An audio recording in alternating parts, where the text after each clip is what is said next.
I bought my first Android phone, a HTC Touch 2, back in 2013, and I've been all in with Android ever since. That was until 2 weeks ago when I bought my first iPhone, the iPhone 13 Pro. And there's a reason why it took me 11 years to switch, which I'll explain later on in the video, but basically this video is going to be about my experience of using the iPhone 13 Pro for 2 weeks, because I was actually quite surprised by how different the user experience is from Android. There are a lot of things that iPhone do better, but there are also some things that Android do better too. So at the end of the video, I'll explain whether or not I'll be sticking with the iPhone or selling it and going back to Android.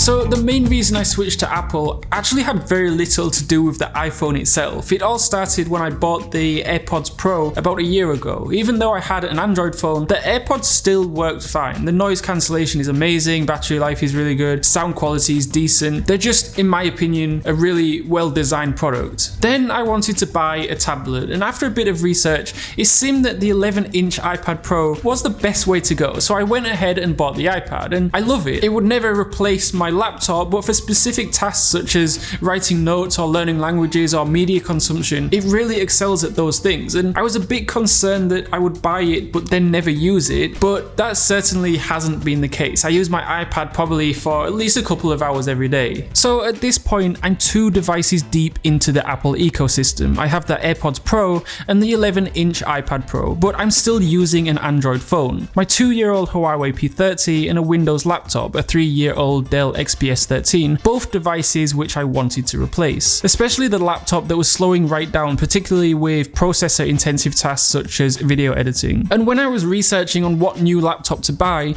the M1 Silicon chip just blows every other device for the same money out of the water. For some tasks, the M1 chip is even 5 times faster than Intel's i9 processor, which is crazy. Because normally with processor upgrades, every year we get either performance improvements or battery improvements. It's rarely both, right? But with the M1 MacBook Air launch back in 2020, they had a massive performance upgrade and a battery improvement with a battery life of up to 17 hours, which is insane. But not only that, the entry-level M1 MacBook Air could be bought for less than $1,000. So it made sense to me to buy my first MacBook. I did wait for the new MacBook Pro 14 that launched in October 2021, and I'm still waiting because here in Vietnam, it takes 1 or 2 months for them to be delivered. So I haven't actually received it yet, but within a month or so, I should be replacing my 3-year-old Dell laptop with the new 14-inch MacBook Pro. So now I'm 3 devices deep into the Apple ecosystem, and I'll be honest with you, I didn't really want an iPhone. In my opinion, the AirPods Pro are better than the competition in terms of just ease of use. The M1 iPad Pro are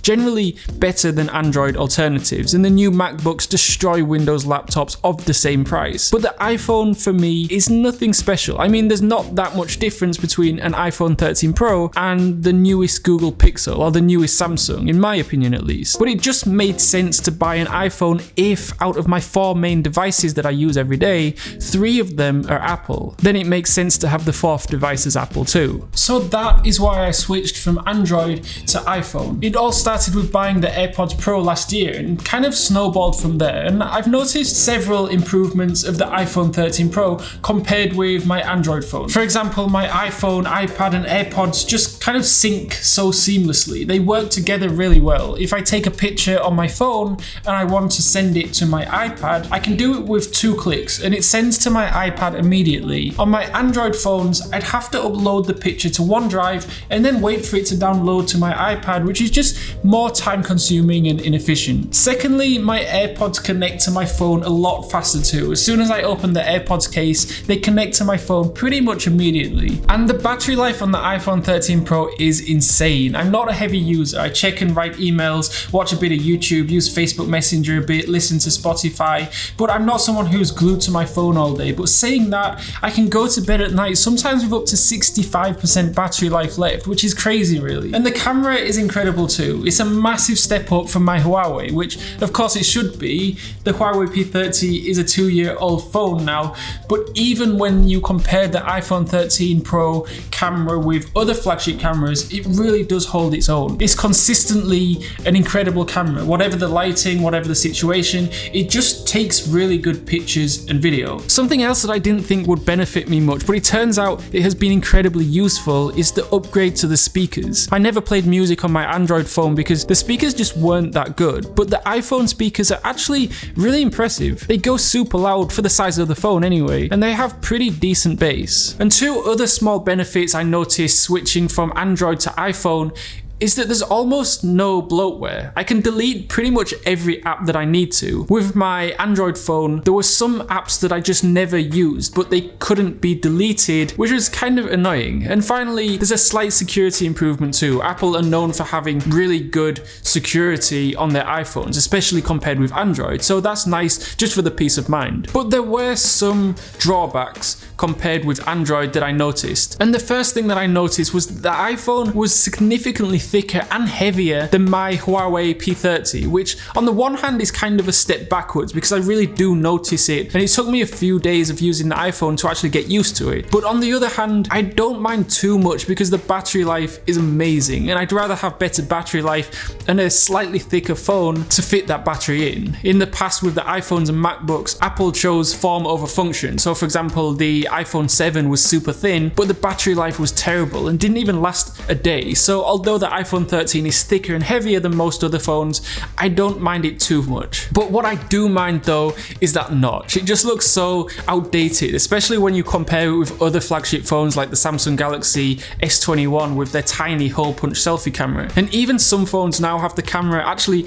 behind the screen, so you can't see it, like some ZTE and Oppo phones. Another disadvantage is Apple's lack of innovation. So technologies such as the 120Hz screen only just came to the iPhone 13 Pro and Max models in 2021, when that technology had been available as early as 2017 with some Android phones. The iPhone 13 and the iPhone 13 mini still only have 60Hz screens. Another disadvantage I noticed is a huge lack of customization. So with all my Android phones, I installed Nova Launcher and I could make my home screen look pretty much however I wanted it to. With the iPhone, it's just not very customizable at all, and that took me a while to get used to. The battery percentage too. I need a whole widget on my home screen to tell me my battery percent, instead of just having the battery percent in the battery bar at the top of the screen like in Android. I also prefer the swipe gesture to go back on my Android. So on any screen to go back, I just swipe from right to left, but with Apple's navigation gestures,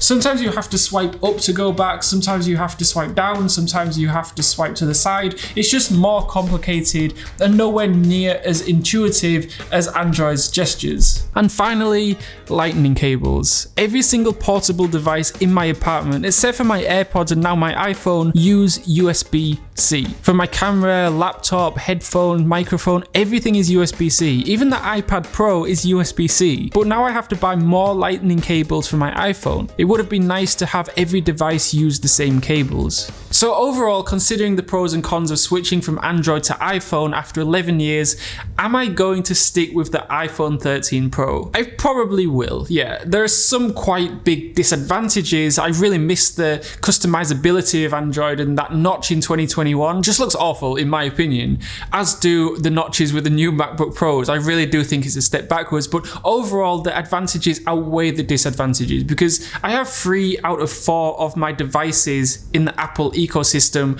with a MacBook Pro coming out next month, making it 4 out of 4 devices. It's like the saying goes, the whole is greater than the sum of its parts. Having an iPhone with all your other devices, Windows or Android, that iPhone is still a pretty decent phone, but it becomes a completely different beast when you pair that iPhone with a MacBook, with AirPods, with an iPad, and the dozens of other Apple products and services you can buy. So this video was a bit different to what I usually make, a bit of a different topic. I'm not expecting it to get many views, but if you do want more videos like this on tech related subjects, let me know in the comments because I do go through them and read them, and that feedback is really important. I do want to make more tech related videos, particularly how we can improve our lives or become more productive with technology. So with our phones, our laptops, our iPads, etc., and how we can turn them from procrastination devices to productivity devices. But anyway, let me know in the comments what kind of video you'd like to see.